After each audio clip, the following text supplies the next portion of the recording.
नरोत्तमं देवीं सरस्वतीं व्यासं ततो जयमुदीरये। महाभारत जिसमें 1 लाख श्लोक हैं, इतिहासकारों ने अपने अपने मन में उठने वाली कपोल कल्पनाएं, सनातन धर्म के प्रति द्वेष आदि कई भावनाओं से प्रेरित होकर के महाभारत के लिए कहा है कि साहब ये पहले 8,000 श्लोकों में लिखा गया, फिर 25,000 हुए, फिर 1 लाख हुए। वस्तुतः ऐसा नहीं है। वर्तमान में पंडित अनंत शर्मा एक ऐसे व्यक्तित्व हैं उत्तर भारत में, पूरे देश के संदर्भ में तो मैं जानता नहीं, परंतु मेरे को तो वही व्यक्ति दिखे जो सनातन धर्म के विश्वकोश के रूप में जाने जाते हैं। और उन्होंने स्पष्ट कहा है कि महाभारत में 1 लाख श्लोक नहीं वरन 60 लाख श्लोक थे, जो घटकर के वर्तमान में हमारे समक्ष केवल मात्र 1 लाख श्लोकों के रूप में हमें दिखाई देते हैं या पढ़ने में आते हैं।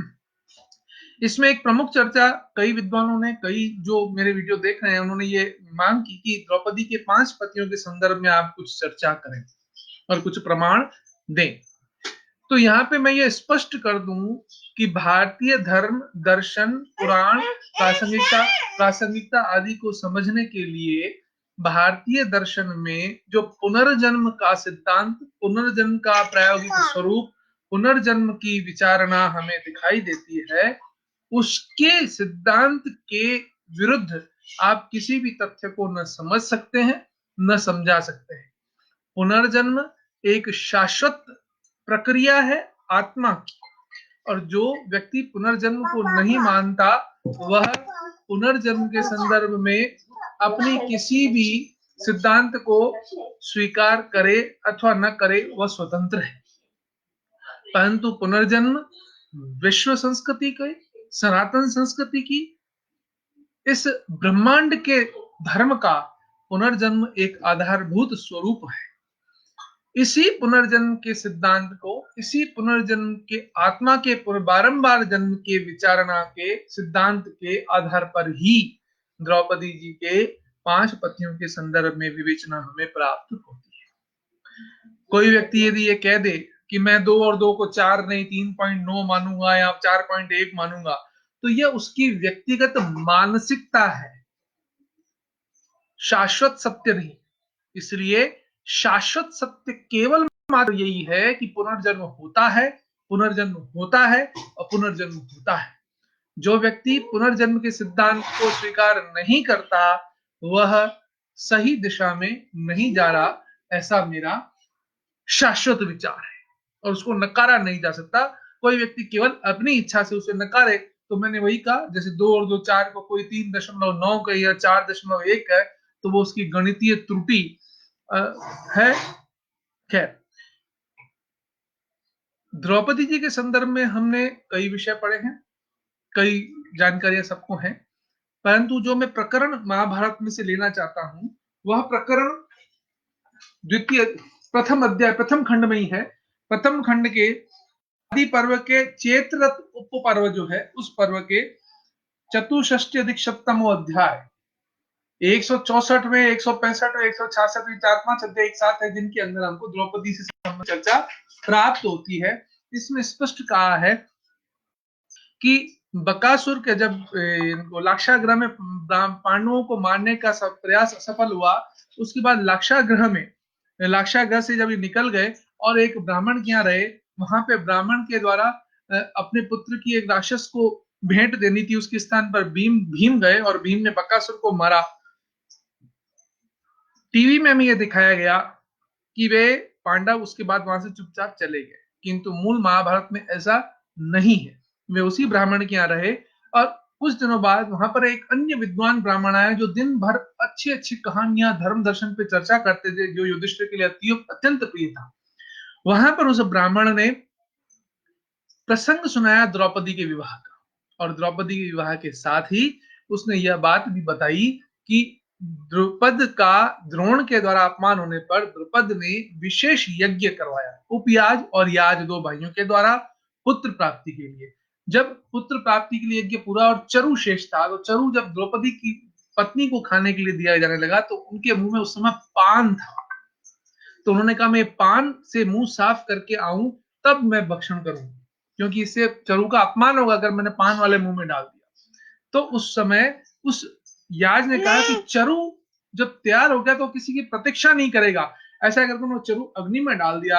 अग्नि में डालते ही उसमें सबसे पहले धृष्टद्युम्न निकले और उसके बाद महासती द्रौपदी जी उत्पन्न हुई। लेकिन द्रुपद के जब ये ज्ञात हुआ कि पांडव मार दिए गए तो उन्हें बड़ा दुख हुआ, क्योंकि उन्होंने कहा कि मैंने द्रोणाचार्य के नाश के लिए दृष्टिद्युम्न और अर्जुन को मैंने देखा था, उससे तेजस्वी व्यक्ति कोई नहीं हो सकता। उसको अपनी पुत्री पत्नी के रूप में देने के लिए मैंने उपयास से निवेदन किया था कि मुझे एक पुत्र और एक पुत्री चाहिए, तो मैं इस पुत्री को अर्जुन के लिए ही प्राप्त करना चाहता था। तब इस दुख से दुखी होने पर द्रुपद के कुलपुरोहित ने कहा नहीं, मेरी तेजस्वी दृष्टि कह रही है कि पांडव जीवित है। यह बात पंचाल नगर की तरफ प्रस्थान किया। मार्ग में वन में उनको कृष्ण देवपायन वेदव्यास ने दर्शन दिए और कहा कि तुम सही दिशा में जा रहे हो और महासती द्रौपदी का तुम पांचों से विवाह होगा। ये बात पहले ही बता दी गई थी। और क्यों होगा इसके संदर्भ में उन्होंने कहा कि एक वन में एक ऋषि थे, उन ऋषि की एक बड़ी सुंदर कन्या थी, किसी कारण से उसका विवाह न हुआ, इसका उसे दुख हुआ और उसने तपस्या की और अत्यंत भीषण तपस्या की, शिव को प्रसन्न किया। तब शिव ने प्रकट होकर कहा कि देवी, कन्या, वत्सा, पुत्री, तुमको जो चाहिए वो मुझसे मांग लो, जितना चाहिए उतना मांग लो, तुम्हारी तपस्या से मैं प्रसन्न हूं। उन्होंने बारंबार ये कहा कि मुझे पति चाहिए, पति चाहिए, पति चाहिए, पति चाहिए, पति चाहिए, 5 बार कहा। तो उन्होंने कहा पुत्री, अगले जन्म में तुमको 5 पति प्राप्त होंगे। द्रौपदी जी ने कहा कि अरे, मैं 5 पति कैसे प्राप्त करूंगी? तो उन्होंने कहा उसकी तुम इसका तुम्हारे ऊपर चिंतन का विषय नहीं है, क्योंकि तुमने मांगा है उतनी बार, मैंने दिया है और इसमें कोई किसी प्रकार की शंका आदि का कोई स्थान, समाज असामाजिकता का कोई स्थान नहीं होगा। और महासती द्रौपदी जी याज्ञसेनी है, यज्ञ से उत्पन्न हुई और 5 पतियों को उसने पति के रूप में प्राप्त किया, 5 देव स्वरूप में। यह एक प्रसंग। द्वितीय प्रसंग हमको पुराण में मिलता है। अभी मुझे ये पुराण के संदर्भ में मैंने आज ढूंढा, लेकिन मेरे को अनुमान था गरुड़ पुराण में है, लेकिन गरुड़ पुराण में ना होकर के संभवतः ये घटनाक्रम पूरा अन्य किसी पुराण में है। किसी स्थान पर मैं उसको ढूंढ करके और उसका रेफरेंस भी मैं दे दूंगा। लेकिन वहां पर यह आया है, कामधेनु गाय ने किसी कारण से क्रुद्ध होकर महासती पार्वती जी को शाप दिया कि आप पृथ्वी पर जन्म लें और आपके 5 पति होंगे। महासती पार्वती सामर्थ्यशालिनी थी उस शाप का निराश करने में, परंतु कामधेनु का लोक में महत्व को जान करके उन्होंने शाप को ग्रहण करके और अपने परम पति, अपने पति परमेश्वर शिव की शरणागति होकर कहा प्रभु ये कैसे होगा? तब भगवान शिव ने कहा कि तुम्हारे जो अंश पृथ्वी पर जन्म लेगा, उसमें उसके जो 5 पति होंगे, वे पांचों के पांचों भी मेरे ही अंश होंगे, लेकिन देवताओं के माध्यम से दिव्यांश के रूप में प्रकट होंगे। तो ये दूसरा प्रसंग है कि महासती द्रौपदी महासती थी। वे पूर्व जन्म में कन्या के रूप में थी। अगला जन्म जब उन्होंने यज्ञसेनी के रूप में लिया तो आत्मा वही थी, लेकिन यज्ञ से प्रकट होने के कारण उसमें महासती पार्वती का दिव्यांश, तेजांश सम्मिलित था। दूसरा, जो 5 दिव्यांश थे, जैसे युधिष्ठिर धर्मराज का अंश थे, भीम वायु का अंश थे, अर्जुन इंद्र के अंश से थे और नकुल सहदेव अश्विनी कुमारों के तेज से उत्पन्न हुए थे। ये 5 तेज वसुतः शिव स्वरूप की थे। इसलिए महासती द्रौपदी 5 पतियों की पत्नी होते हुए भी वह सिर्फ एक की ही पत्नी थी और दिव्य थी, महासती थी। और ये सारा जो तंत्र है हमें तभी समझ में आता है जब हम पुनर्जन्म को, देवताओं को, वेद, स्मृति और पुराणों के शाश्वत, एकमात्र, सनातन और वास्तविक जो धर्म है उसको समझेंगे। मेरा ये सारा का सारा जो विवरण था केवल मात्र उन लोगों के लिए है जो धर्म के प्रति जिज्ञासु हैं, जो कुतर्की हैं, जो पुनर्जन्म में विश्वास नहीं करते। वे मेरी दृष्टि में धर्म के विरोध के कारण देव के जो दंड उनको मिलना है वो तो वो देव ही प्रदान करेंगे। मैं कुछ नहीं कह सकता, लेकिन धर्म के जिज्ञासुओं की जिज्ञासा को शांत करने के लिए ही मैंने महासती द्रौपदी के इस पवित्र इतिहास को कहा है। नारायणं नमस्कृत्य नरं चैव नरोत्तमं देवीं सरस्वतीं व्यासं ततो जयमुदीरयेत्। बाप रे, बहुत मिसेस तुम्हें रखी है। तेरे पापा का दिव्य स्वरूप देख नीचे तक। ये कैसा आधा नंगा संप्रदाय है बाण?